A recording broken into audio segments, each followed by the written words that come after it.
शुरुआत करते हैं दोस्तों आज के न्यूज़पेपर के हम एडिटोरियल वाले हिस्से के साथ में। आज दो महत्वपूर्ण एडिटोरियल के ऊपर चर्चा होने वाली है। पहला एडिटोरियल हम डिस्कस करने वाले हैं भारत और यूनाइटेड अरब अमीरात के रिलेशनशिप को बताता है। इसके अलावा हम एक और एडिटोरियल को डिस्कस करेंगे जो कि भारत और म्यांमार के बीच में रिलेशनशिप को बताने का काम करता है। अभी हाल फिलहाल में हम इस एडिटोरियल को इसलिए डिस्कस कर रहे हैं क्योंकि हाल फिलहाल में भारत के प्रधानमंत्री यूएई की विजिट पर गए थे और भारत के संबंध यूनाइटेड अरब अमीरात के साथ में काफ़ी बेहतर रहे हैं। प्रधानमंत्री नरेंद्र मोदी जब से कुर्सी संभाले हैं 2014 से, तब से लेकर के देखा जाए तो अब तक 7 बार वहाँ की विजिट कर चुके हैं और जब भी कभी आना जाना होता है तो दोनों देशों के बीच में ट्रेड से रिलेटेड, इन्वेस्टमेंट से रिलेटेड महत्वपूर्ण मुद्दों पर चर्चा होती है।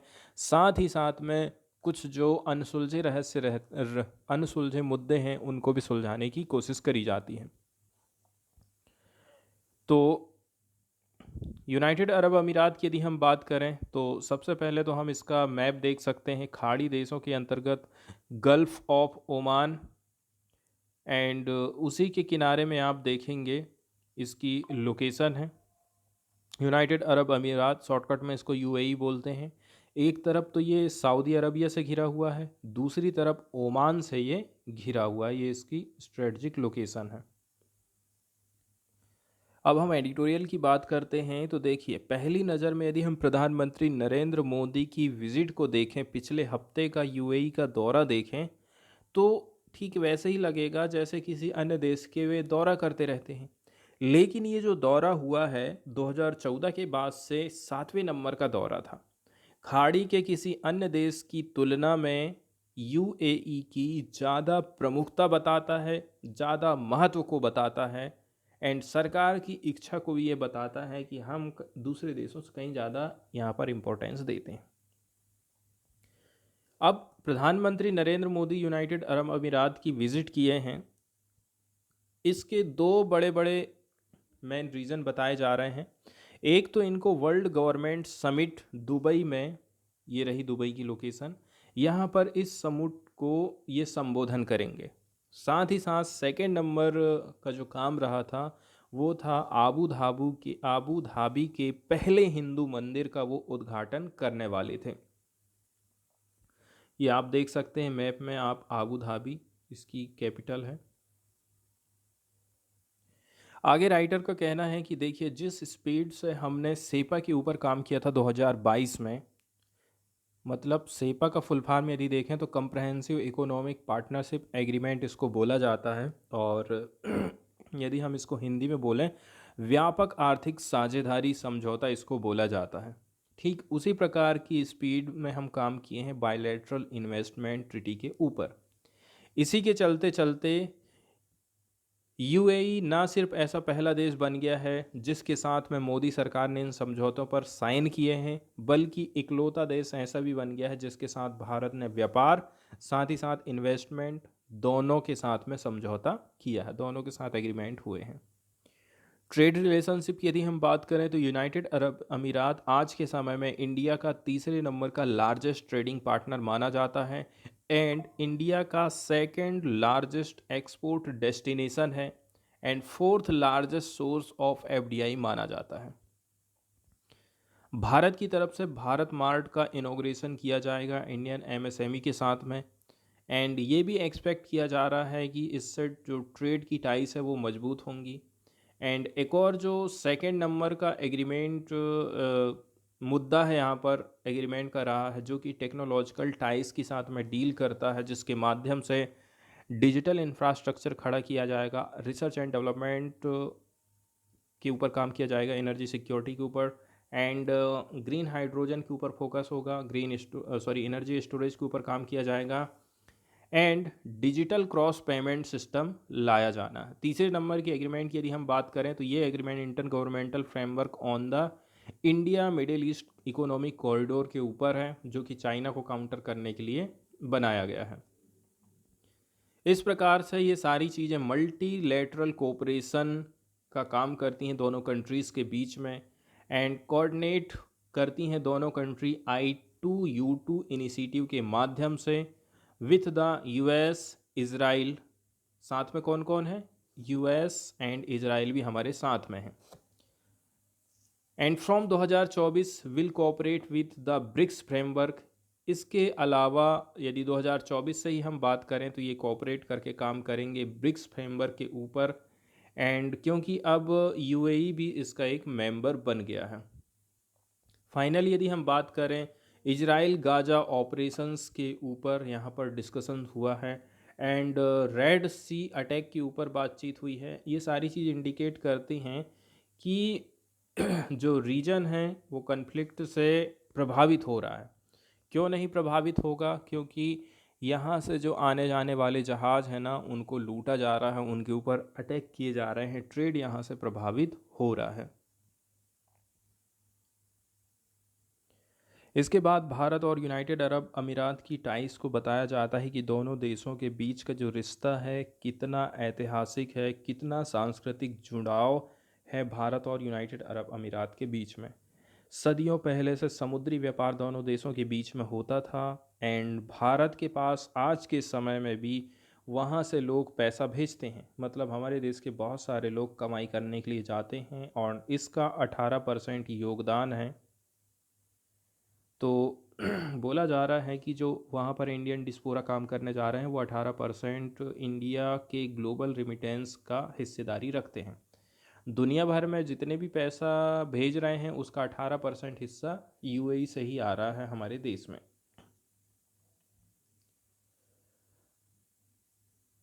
एंड बोला जाता है कि इंडिया का जो टेक्नोलॉजिकल क्षमता है एंड इंडिया की positioning as a trade and industry hub bring complementarities कुल मिलाकर के एक दूसरे की चीज़ों को ये पूरक कर दे रहे हैं। हमारे पास में टेक्नोलॉजी है एंड यूएई के पास में ट्रेड से रिलेटेड क्षमताएं हैं, इंडस्ट्री हब वहाँ पर स्थापित हो सकता है,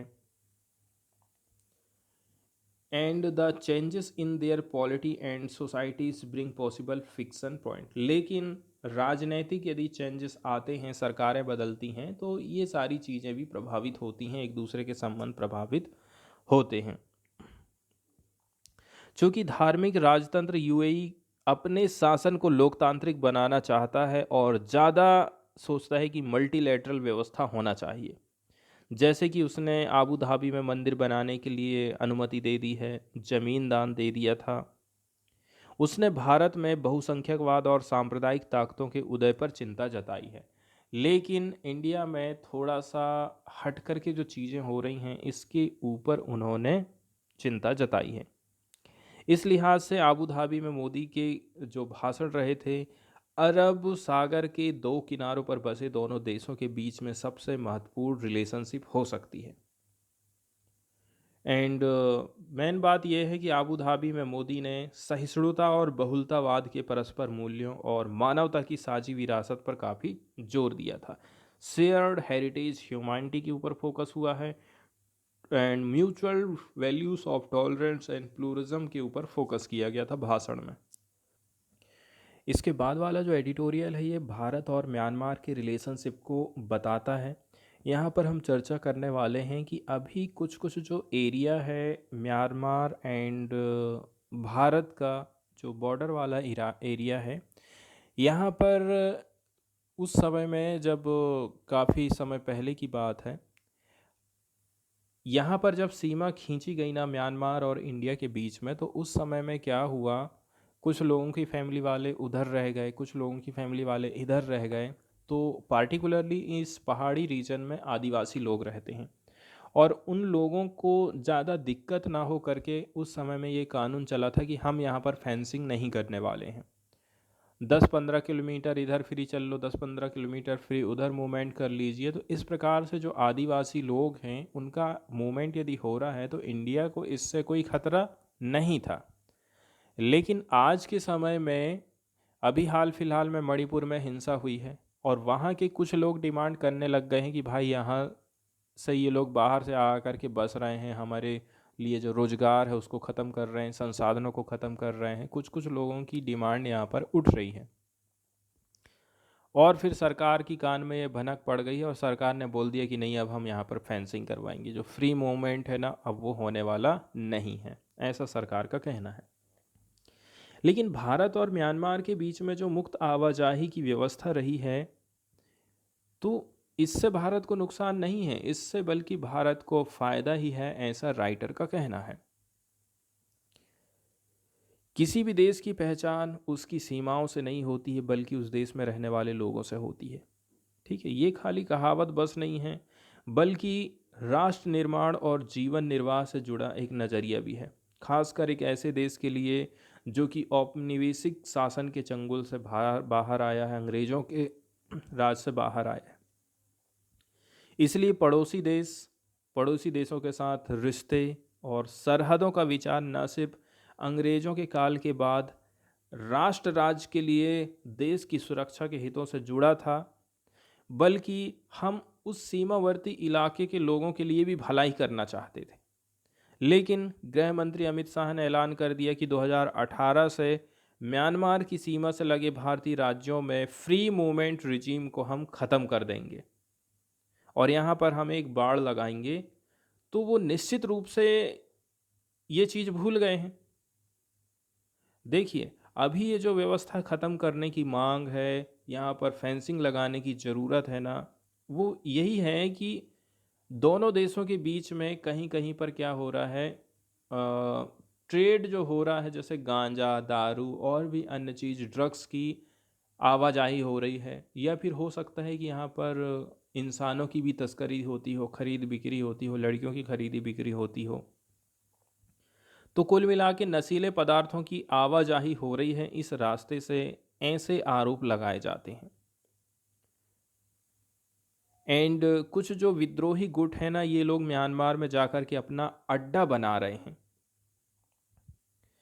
लेकिन ये कारण अपने आप में ना उतने ज़्यादा मजबूत नहीं है। ज़्यादातर जो विद्रोही गुट काफ़ी हद तक अब कमज़ोर हो गए हैं। एक के बाद एक भारतीय सरकारें बल का प्रयोग कर रही हैं, हिंसा का प्रयोग कर रहे हैं, शांति को प्रयास किए जा रहे हैं। ठीक है, और ऐसा लग रहा है कि सरकार इस प्रकार के जो खतरे रहे थे ना, उनको सक्षम करने में काफ़ी सफल रही है। इसके अलावा यदि हम नशीले पदार्थों के कारोबार की बात करें, तो ये खाली ऐसा नहीं है कि यहाँ फ्री मूवमेंट है इसलिए हो रहा है, बल्कि यहाँ के निवासियों के सहयोग से कानून के मजबूत अमल में हमको कमी दिखाई दे रही है। तो आप वहाँ पर कानूनी व्यवस्था को मजबूत करिए, आपको बाड़ लगाने की ज़रूरत नहीं है। फ्री रिजीम को यदि ख़त्म करना है, तो ज़्यादातर जो समर्थन है ना, ज़्यादातर जो डिमांड रही है, वो मणिपुर के एक वर्ग द्वारा की जा रही है। लेकिन नागालैंड और मिजोरम वाले लोग तो कह रहे हैं कि नहीं, फ्री मूवमेंट कंटिन्यू रखिए, आप इसको बंद करने की ज़रूरत नहीं है। अभी हाल फिलहाल में देखा जाए, म्यांमार में गृह युद्ध चल रहा है, म्यांमार में मिलिट्री रूल चल रहा है, और इसके पश्चिमी इलाके और सागौन एवं चिन जैसे राज्यों के नागरिक पड़ोसी मिजोरम और मणिपुर में शरण और मानवीय राहत हासिल कर रहे हैं। वहाँ गृह युद्ध चल रहा है, लोग भग भग करके वहाँ से इस फ्री मूवमेंट वाले रास्ते से अपने देश में थोड़ा राहत महसूस कर रहे हैं। इसका जो विरोध रहा है, इस कानून का विरोध मैतेई समुदाय के लोगों की तरफ से हो रहा है, जो कह रहे हैं कि अवैध प्रवासन के कारण चिन शरणार्थियों की संख्या हमारे यहाँ पर बढ़ते जा रही है। यहाँ पर कानून कहता है कि व्यापार और वाणिज्य के लिए कम आबादी वाली सीमा के 16 किलोमीटर के भीतर नागरिकों की जो आवाजाही है ना, वो फ्री है। ये सरकार ने एक्ट ईस्ट पॉलिसी के लिए लाई थी, पड़ोसी देशों के साथ अपने रिलेशनशिप को बेहतर बनाने के लिए लाई थी। लेकिन इस व्यवस्था को उलट देना, ऊबड़ खाबड़ पहाड़ों और जंगलों में बाड़ लगाना, ये भारी भरकम कवायद करने की आपको ज़रूरत नहीं है, और इस पर आपको पुनर्विचार करने की आवश्यकता है। दोस्तों, इसके बाद हम चलते हैं न्यूज़ वाले सेक्शन की तरफ, और पहली न्यूज़ डिस्कस करने वाले हैं, ये आधार कार्ड से रिलेटेड आई है। तो जब से बीजेपी की गवर्नमेंट आई थी, उन्होंने कहा था कि हम भ्रष्टाचार को ख़त्म करने के लिए आधार कार्ड सिस्टम लेकर के आए हैं। सरकार भले ही डायरेक्ट ये कहे कि हम डायरेक्ट खाते में पैसा डाल रहे हैं, सरकार ये दावा कर सकती है। सरकार कह सकती है कि लीकेज कहीं पर नहीं हो रहा है, मैं 1 रुपये भेज रहा हूँ तो डायरेक्ट 1 रुपये वो लोगों तक पहुँच रहा है। लेकिन ये बात बिल्कुल भी सही नहीं है। भले ही सरकार ये दावा कर ले और चुपचाप बैठ जाए। एग्जाम्पल के तौर पर यदि हम बात करें प्रधानमंत्री आवास योजना के अंतर्गत, सरकार ने कहा आधार कार्ड दिखाओ, सरकार ने कहा बैंक अकाउंट दो। इसके बावजूद भी क्या होता है, पार्टिकुलर व्यक्ति के अकाउंट में सरकार पैसा डाल देती है। इसमें से 100 रुपये सरकार ने डाली है, तो इस 100 रुपये में से 10 रुपये या फिर 20 रुपया उसको सरपंच को देना पड़ता है। वो नहीं देगा तो ये लोग इतना लटका के रखेंगे कि उनकी पीढ़ी गुजर जाएगी, लेकिन उनका घर का काम चालू नहीं होगा। तो कुल मिलाकर के आप ये नहीं कह सकते हैं कि आधार कार्ड यदि मस्ट है तो भ्रष्टाचार नहीं हो रहा है या भ्रष्टाचार पर हम लगाम लगा दिए हैं। पहले जहाँ 10 रुपये होता था वहाँ पे अब आप सोचिए 1,20,000 यदि सरकार दे रही है घर बनाने के लिए, 1,20,000 यदि दे रही है, इसमें से तो 20,000 सरपंच सची हुई खा जा रहे हैं, मिल रहा है 1,00,000 रुपया। तो भ्रष्टाचारी बड़े पैमाने पर हमको यहाँ पर देखने को मिल रही है। ठीक इसी प्रकार की व्यवस्था जो है सरकारी कंपनी, यदि हम SAIL सेल की बात करें, यहाँ पर कंपनी कहती है कि हम हमारे यहाँ के वर्करों को 450 रुपया 500 रुपया दिन के हिसाब से दे रहे हैं। लेकिन होता क्या है, कंपनी ने वर्कर के अकाउंट में, मतलब हम प्राइवेट वर्करों की बात कर रहे हैं, यहाँ पर भी कंपनी ने प्राइवेट वर्कर के अकाउंट में पैसा डाल दिया है। अब उस 400 रुपया में से, उस 8,000 रुपया में से अब क्या है, ठेकेदार खा ले रहा है। 8,000 उनको नहीं मिल रहा है, उनको मिलना चाहिए। यदि 400 रुपया यदि उनको दिन का मिल रहा है ना, तो 30 दिन के हिसाब से 12,000 मिलना चाहिए। लेकिन उनको 400 नहीं मिलता है, उनको किसी को मिल रहा है 300 रुपया दिन का पड़ रहा है। ये जो 100 रुपया है ना, वो निकाल निकाल के वापस दे रहे हैं ठेकेदार को। अब यहाँ पर इस भ्रष्टाचारी में कोई रोकथाम नहीं है, कोई लगाम नहीं है। सरकार भी बस अपने चुपचाप शांत है। उनका कहना है कि हम आधार कार्ड सिस्टम ला दिए, हम बैंक अकाउंट खोल दिए हैं, तो भ्रष्टाचारी जो है ख़त्म हो गई है। अभी केंद्र सरकार ने हाल फिलहाल में घोषणा किया है कि आधार कार्ड अब बर्थ डेट प्रूफ के रूप में काम करेगा। अब यदि आधार कार्ड से ही काम चल जा रहा है तो फिर जन प्रमाण पत्र बनवाने की क्या ज़रूरत है, यहाँ पर क्वेश्चन ये खड़ा होता है। यदि हम आधार की बात करें तो आधार कार्ड में आपको 12 डिजिट का एक यूनिक आइडेंटिफिकेशन नंबर मिलता है। ये जारी करता है unique identification authority of India. Aadhaar card system लाने के लिए सरकार ने एक संस्था बनाई थी, इंस्टीट्यूट बनाई थी, जिसका नाम है UIDAI। यही मुझे आधार कार्ड नंबर प्रोवाइड करता है। यदि मेरे पास में आधार कार्ड है, इसका मतलब ये है मेरी ये पहचान पत्र है, which is link to individuals biometric and demographic information. यहाँ पर मेरा थंब का इम्प्रेशन मिल जाएगा, यहाँ पर यह भी पता चल जाएगा कि मैं कहाँ रह रहा हूँ, डेमोग्राफिक इन्फॉर्मेशन मिल जाती है। आधार प्रोग्राम को लॉन्च किया गया था 2009 में UIDAI के माध्यम से, ताकि लोगों को unique and verifiable identity provide किया जा सके एनी रेजिडेंट ऑफ इंडिया के लिए। आज के समय में इसको अनिवार्य कर दिया गया है नंबर ऑफ गवर्नमेंट सर्विस के लिए, and is also used by private companies for identification purpose. न केवल सरकारी जगह, प्राइवेट कंपनियां भी इसका इस्तेमाल कर रही हैं आइडेंटिफिकेशन के लिए।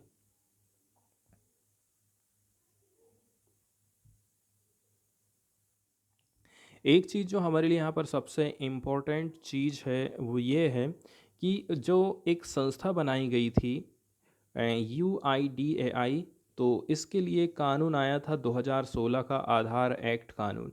इसमें UIDAI संस्था बनाई गई, एक स्टैट्यूटरी अथॉरिटी है, बॉडी है, और ये काम करती है ministry of electronic and information technology की तरफ से। ये ही लोगों को नंबर प्रोवाइड करती है, ठीक है, नाम देती है to all resident of India. And इसकी खास बात यह है कि प्रत्येक का नंबर अलग रहेगा। सेफ्टी एंड प्राइवेसी की बात करें तो UIDAI रिस्पॉन्सिबल है, यही इंश्योर करती है लोगों की सेफ्टी एंड प्राइवेसी को यदि कहीं से इसकी इंफॉर्मेशन लीक होती है तो।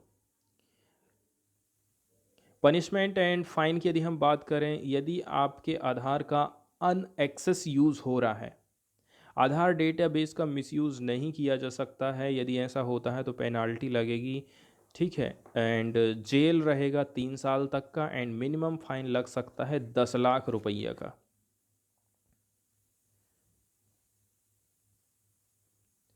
इसके बाद वाली जो न्यूज़ हम डिस्कस करने वाले हैं वो एक पक्षी से रिलेटेड है जिसका नाम है lapwing.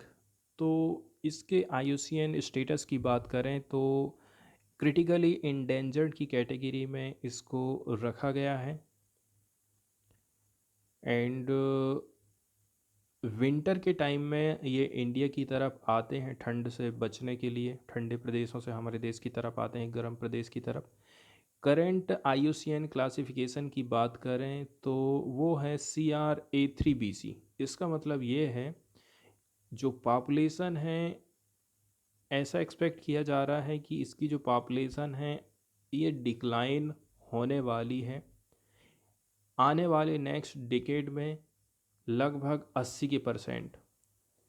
But based on theoretical consideration and the non-habitat destruction rather than direct observation of the bird, यहाँ पर बोला जा रहा है इसका जो हैबिटाट है ना, प्राकृतिक आवास स्थल है, इसका जो घर है वो नष्ट होते जा रहा है, जिसके चलते चलते इनकी जो संख्या है तेज़ी के साथ में कम हो रही है। हैबिटाट की बात करें तो ज़्यादातर ये फॉलो फील्ड्स में एंड स्क्रब डिज़र्ट में आपको ज़्यादा दिखाई देती हैं।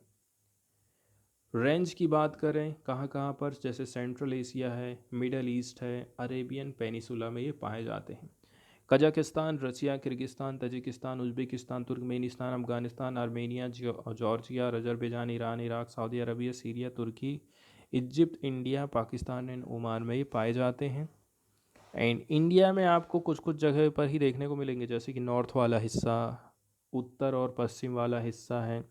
खतरे की बात करें तो सबसे पहले नंबर पे है इसका जो आवास स्थल है वो कम होते जा रहा है, इलीगल हंटिंग हो रही है, एंड जो ह्यूमन सेटलमेंट है ना इसका भी खतरा है इसको।